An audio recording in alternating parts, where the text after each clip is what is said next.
Como analista, né, Cláudio, a gente sempre trata da questão da patologia do ser humano, porque nós temos notado o seguinte, que dificilmente o indivíduo escolhe o caminho da felicidade para ele, o caminho do bem-estar, o caminho, então, que o levaria, vamos dizer, à glória até neste mundo, ao desenvolvimento. E nós pesquisamos isso durante muitos anos e agora estamos chegando àquilo que um dia Freud falou quando ele visitou um hospital lá na Suíça com o Jung. Então ele notou que os doentes mais graves, quer dizer, os doentes internados, eram pessoas que sofriam agudamente do problema de inveja. E o interessante é que ele, numa simples visita, ele olhou e observou os doentes e chegou a essa conclusão. E como ele já tinha construído um arcabouço assim de estudo, colocando nas questões sexuais a causa das doenças do ser humano, ele não teve coragem de voltar atrás e entrar nessa questão da inveja, na questão dos sentimentos, como nós estamos fazendo agora.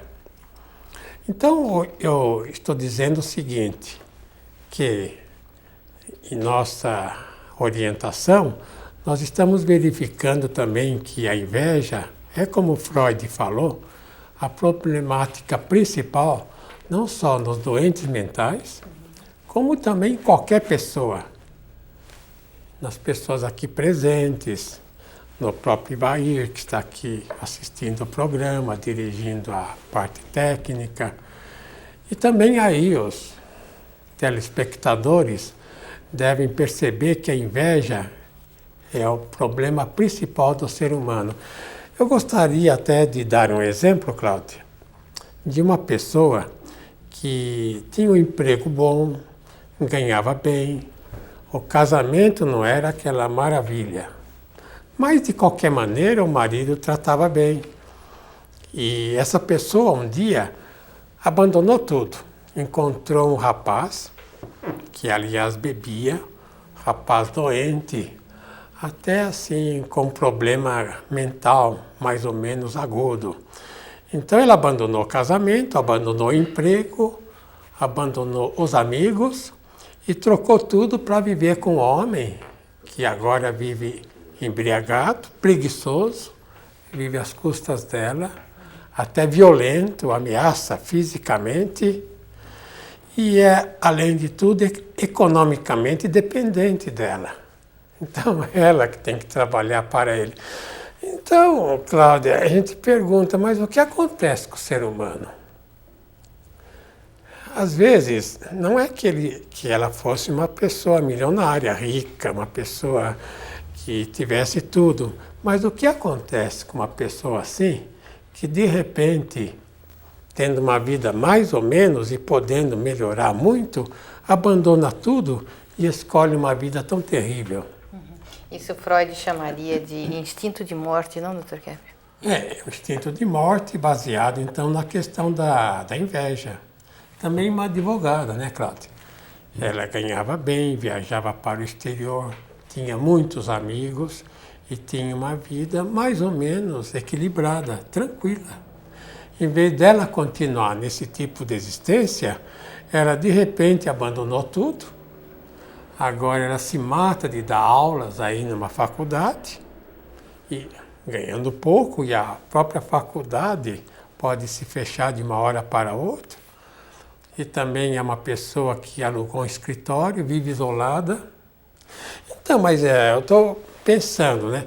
Tudo isso mostra bem esse gênio fabuloso que o Freud tinha quando ele elaborou a questão da inveja. Então eu fiz um esquema aqui para mostrar que a questão da inveja causa aquilo que eu chamo de inversão, que a pessoa começa a pôr tudo ao contrário na vida. Então, em vez de escolher o bem, em vez de escolher o que é real, a pessoa começa a escolher o que é irreal. Então, veja aqui, a questão da inveja, né? Causa na pessoa uma inversão. E essa inversão faz, por exemplo, a pessoa achar aqui, ó, que o capital, o dinheiro, é fundamental e o trabalho é secundário. Sendo que o que é fundamental mesmo é a questão aqui do trabalho. Então, na inveja, o indivíduo acha que a preguiça é muito mais importante e não a ação que faz a realização, que faz o bem. Depois aqui, ó, que a mentira é vantagem e a verdade é um atraso de vida. Depois, continuando, que o sofrimento é algo importante para a vida e a alegria é algo degradante. Depois, que a arrogância que dá poder e a humildade é uma coisa, vamos dizer, careta. Depois, na inversão, a pessoa acha que a violência é que dá assim, força para a pessoa.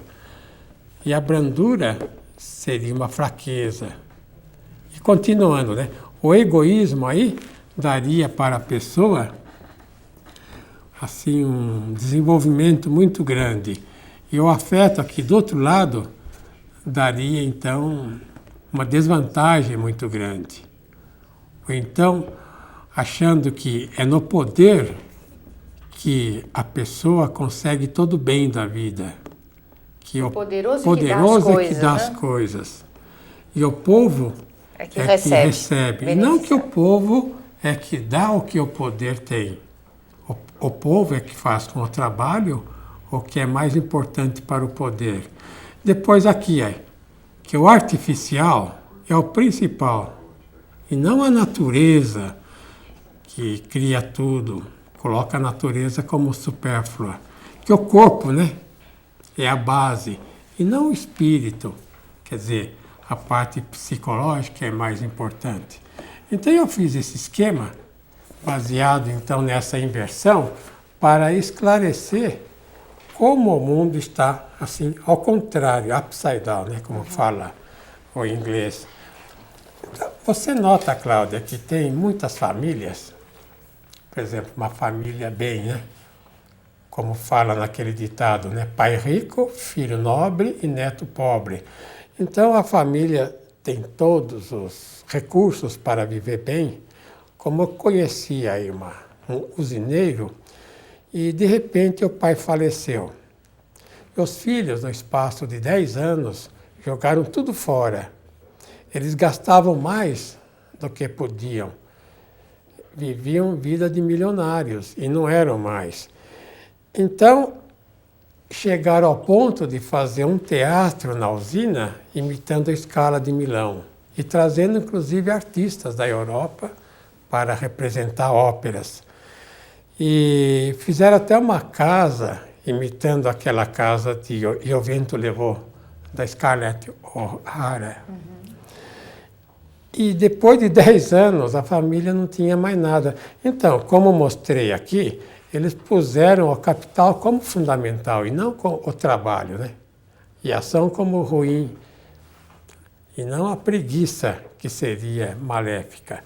Então, por causa dessa inversão, problema da inversão, a humanidade dificilmente aceita o bem. Então, na própria terapia, quando vem fazer terapia, quando a pessoa começa a melhorar, dá os primeiros passos para subir na vida, ela corta.